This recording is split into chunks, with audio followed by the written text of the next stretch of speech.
Hello বন্ধুরা, আসসালামু আলাইকুম। আপনারা সবাই কেমন আছেন? চলে আসছে আমের রেসিপি নিয়ে। এই দেখেন, আমি কাঁচা আম কাটতেছি। এগুলো দিয়ে আমি আমের মিষ্টি আচার বানানো হবে। এখন আমি একটা কড়াই নিয়ে নিয়েছি। আসলে আমগুলো কীরকম কেমনে কি রেখেছি সেটা আপনাদেরকে দেখাবো। আমগুলো সর্বপ্রথম আমরা 4 টুকরা করে কেটে নিয়েছি। এগুলা হলুদ মরিচ মেখে লবণ দিয়ে আমরা এটা রোদে দিয়ে হালকা শুকিয়ে নিয়েছি। এরপরে এগুলা দিয়ে আমরা আজকে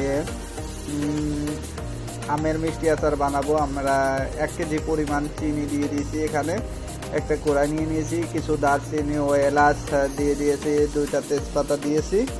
এগুলো আমরা আজকে দিয়ে মিষ্টি আচার বানাবো। দেখেন, আমার চিনির লাসাটা যখন হয়ে আসবে আপনারা তখন আমটা ঢেলে দিবেন। আমাদের আমগুলোও সুন্দর মতন দেখেন হালকা শুকায় নিয়েছি। আপনারা বেশি শুকায় নিলে কিন্তু আমের উপর দিয়ে কালা হয়ে যাবে, আমগুলো কিন্তু ভালো হবে না। আমরা কিছু পরিমাণ আদা কুচিয়ে রেখেছিলাম, সেটা দিয়ে দিলাম।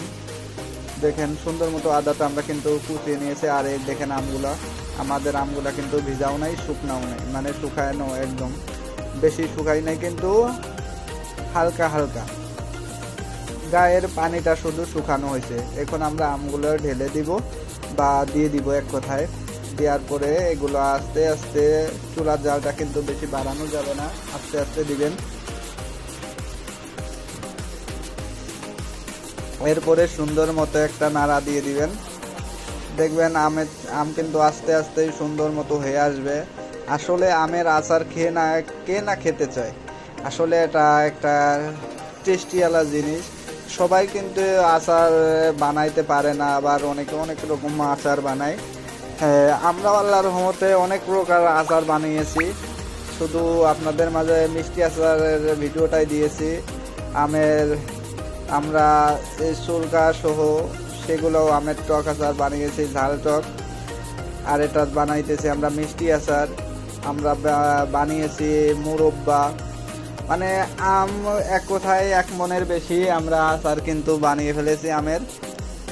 এগুলো কিন্তু কোনো বিক্রি করার জন্য না, বাসায় খাওয়ার জন্য। আসলে সবারই কিন্তু একটা শখ থাকে, কেউ এক একটা বিষয়ে।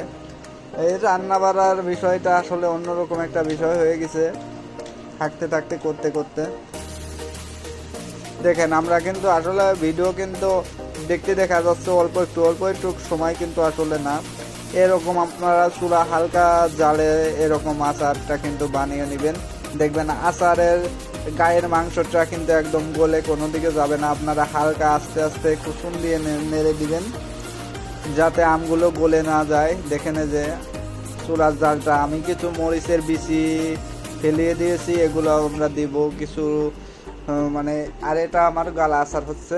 দেখেন, এই যে আমি শুকনা মরিচ কিছু, এগুলো কিন্তু বেশি এড়ানো, সুন্দর মতো বেশি এড়িয়ে নিয়েছি। এর ভিতরে কিন্তু বেশি নাই, মানে দেখতেও সৌন্দর্য লাগে, হালকা হালকা ঝাল, মিষ্টি ঝাল লাগে।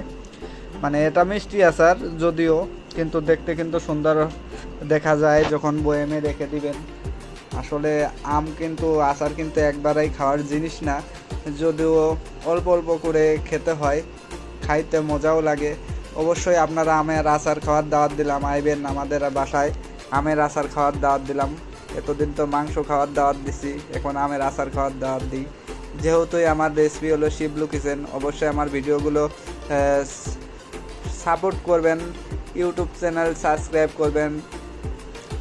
আমার এই ফেসবুক আছে, ফেসবুক পেজ আছে। আমার ভিডিওগুলো অবশ্যই আপনারা শেয়ার করে দিবেন। যেহেতু আমি লং টাইমের ভিডিও দিই না, ছোটোখাটো ভিডিও, আপনারা অবশ্যই আমার পাশে থাকবেন না। আশা করি এর থেকে ভালো ভালো ভিডিও আমি আপনাদের মাঝে দিতে পারবো। যদিও চেষ্টা করি কিছু ভালো কিছু করার জন্য, অবশ্যই আপনারা আমার সাপোর্ট দিবেন। সাপোর্ট পাইলে তো অবশ্যই অনেক কিছুই করা সম্ভব। আমার আচার কিন্তু হয়ে যাওয়া মুহূর্ত, দেখেন আমগুলো সুন্দর মতো গলে গেছে। একটা আম কিন্তু মানে একদম গলে কোনো দিকে চলে যায় নাই। আম যেটা আনাম সেগুলো আনামই আছে। দেখেন, দেখলেই তো খেতে মনে চায়, কার না গালে রস চলে আসবে, মানে জিহ্বায় পানি চলে আসবে এক কথায়। আম তো খেতেই মনে চাবে। আসলে আচারগুলো এরকম একটা জিনিস। তা অবশ্যই আপনারা ভালো থাকবেন, সুস্থ থাকবেন। আল্লাহ হাফেজ। এই বলে আমার ভিডিও এখানেই শেষ করে দিলাম। আমার ভিডিও কিন্তু এখানেই শেষ।